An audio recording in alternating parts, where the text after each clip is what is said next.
ये बात है 1975 से 1977 की, जब हमारी कंट्री में नेशनल इमरजेंसी लगाई गई थी, जिसे हमारी कंट्री का डार्केस्ट पीरियड भी कहा जाता है।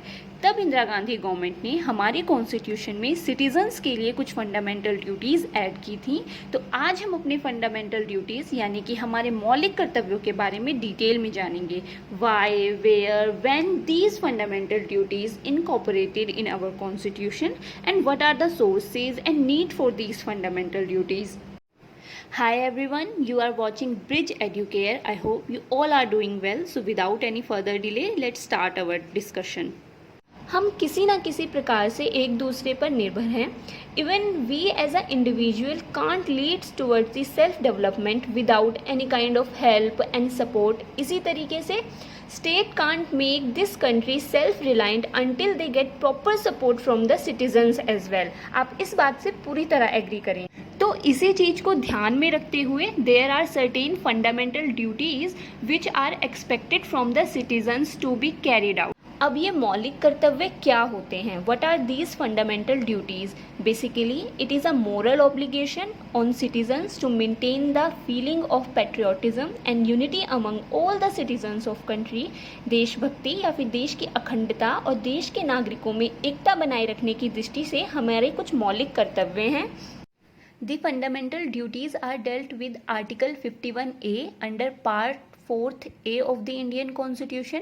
क्योंकि जब हमारा कॉन्स्टिट्यूशन फॉर्म हुआ था तब ऐसा कोई भी चैप्टर या कोई भी प्रोविज़न कॉन्स्टिट्यूशन में नहीं था. इन्हें बाद में ऐड किया गया है. तो पार्ट 4th में हमारे directive principles of state policy हैं. वहीं पार्ट 4th A में हमारे मौलिक कर्तव्यों को ऐड किया गया है. चलिए आगे बढ़ते हैं और इनके बारे में डिटेल में डिस्कस करते हैं. Nowadays we clearly see that people start protesting for different purposes. और आप ये भी देखते हैं कि most of the time protest violent भी हो जाते हैं. बहुत सारे ऐसे इंस्टांसेस भी आपको याद ही होंगे when protest became violent and people start vandalising public property and start disrespecting the government and our constitution. एक हाल ही का वाक़या है. आप सब जानते हैं हमारे फार्मर्स 3 फार्म लॉज के अगेंस्ट प्रोटेस्ट कर रहे हैं. उसी के चलते हमारे फार्मर्स ने रिपब्लिक डे पे एक ट्रैक्टर रैली निकाली थी, जिसके दौरान रेड फोर्ट पे एक रिलीजियस सैफरन कलर का फ्लैग होस्ट किया गया था. Here citizens go beyond the line and forget their moral duties toward the nation.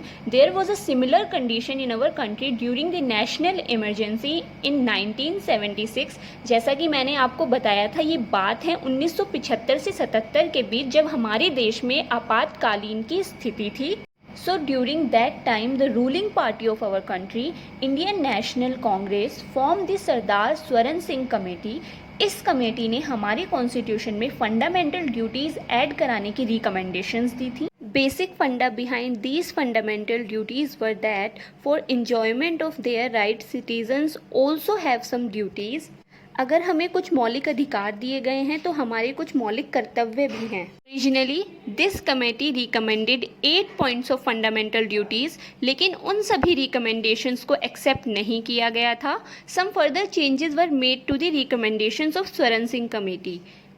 And then finally fundamental duties were inserted by the 42nd amendment in Indian Constitution in year 1976. 42nd amendment, ये संशोधन हमारे constitution का सबसे important amendment माना जाता है. ये इतना इम्पॉर्टेंट है कि इसे खुद को मिनी कॉन्स्टिट्यूशन भी कहा जाता है, क्योंकि फंडामेंटल ड्यूटीज़ के अलावा और बहुत सारे चेंजेस हमारे कॉन्स्टिट्यूशन में इस अमेंडमेंट के थ्रू ही किए गए थे. Socialist, secular, integrity, these terms were also added in our preamble by this amendment. Next important thing is initially there were 10 fundamental duties and 11th duty was added later by 86th amendment in 2002. Our 11th duty, Article 51A clause के, जो ये कहता है कि state के साथ साथ parents की भी ये ड्यूटी है कि वे अपने 6 से 14 वर्ष के बच्चों को एजुकेशन प्रोवाइड करवाएं. अब ये तो सब जानते ही हैं कि हमारे कॉन्स्टिट्यूशन में बहुत सारे प्रोविजंस हमने दूसरी कंट्री के कॉन्स्टिट्यूशन से बोरो किए हैं. So the idea of these fundamental duties is basically taken from the constitution of Russia, जिसे उस समय USSR के नाम से जाना जाता था.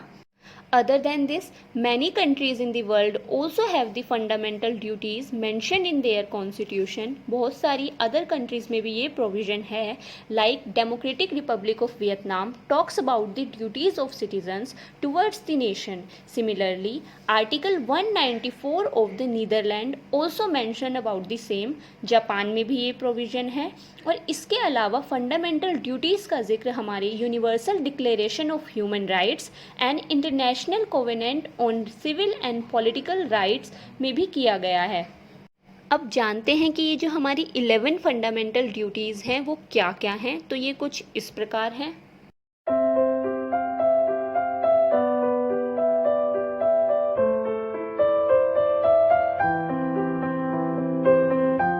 Now let's know about the enforcement of these duties. Most important thing, these duties are not enforceable. अगर इनका violation होता है तो कोई भी कानूनी कार्यवाही नहीं की जा सकती है. Like our directive principles of state policy, and these fundamental duties have moral obligation on state and citizens respectively. But there is no legal enforceability for its breach. It is because of the nature of these duties. हमारे 11 मौलिक कर्तव्यों में से हमारी 6 positive यानी कि सकारात्मक duties हैं जो हमारे सिटीजन से करने के लिए एक्सपेक्ट की जाती हैं, और 5 नेगेटिव यानी कि नकारात्मक ड्यूटीज़ हैं which are not expected to be carried out by the citizens. But it is important to know that fundamental duties are only enforceable for the citizens holding public offices. हमारे देश में सार्वजनिक कार्यालयों public offices में मौलिक कर्तव्यों के उल्लंघन के लिए उचित प्रतिबंध किए गए हैं.